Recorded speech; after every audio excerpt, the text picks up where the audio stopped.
So, ladies and gentlemen, dear countrymen, I've been quiet for some time now, and many people have been asking me where the country is heading and where we are, and so I would like to state as follows.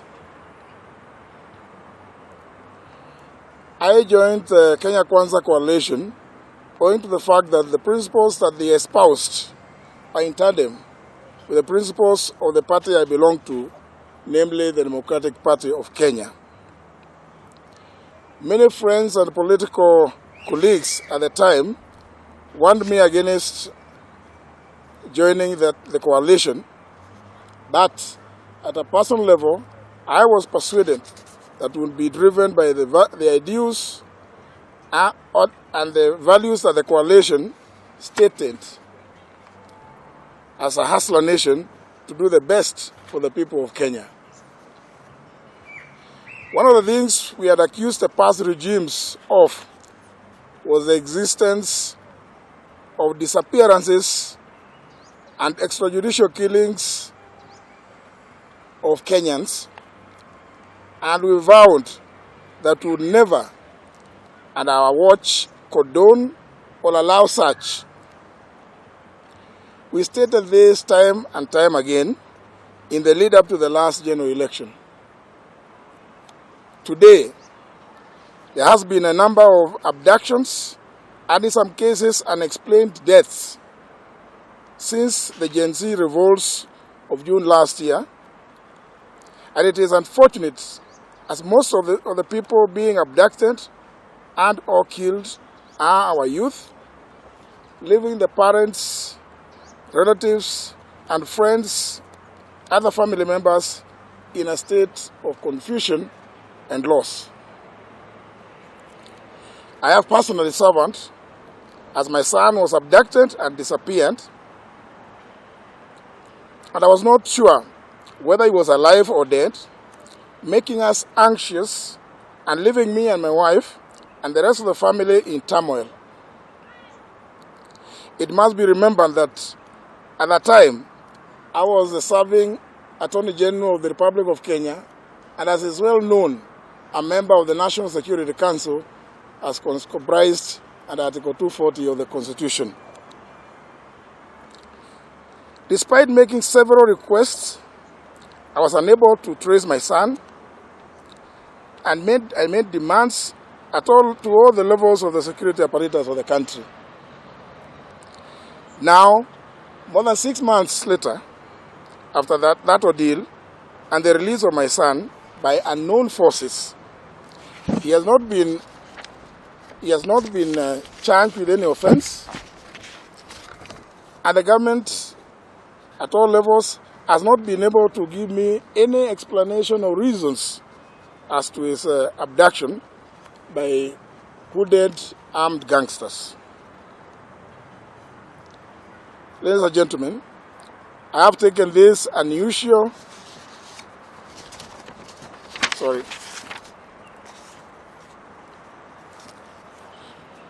The security sector has said that they are not involved in the abductions, but interestingly, they have failed to stop them as they are happening in full public glare.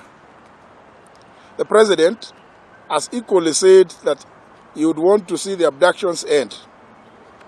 Kenyans want to know how many of our youths have been taken in since the abduction started, how many have been released, how many are still being held, and where it is that they are being held.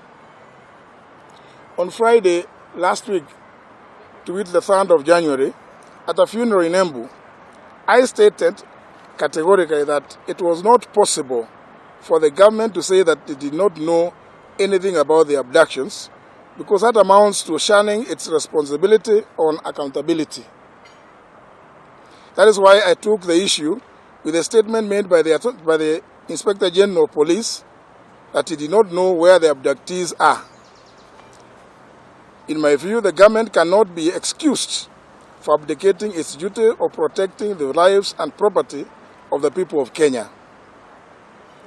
I note that after my statement in Embu on Friday last week, A number of the youths that had been abducted and held in Communicado have been released. But from the reports that we see every day, there are still many that are still being held.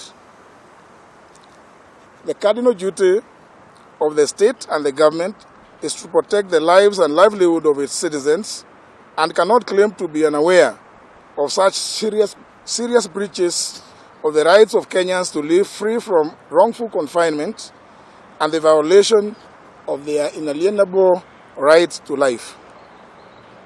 Therefore, the security forces should arrest and bring to book all those that are involved in the abductions without fail, and all the young people being held in illegal captivity should immediately be freed.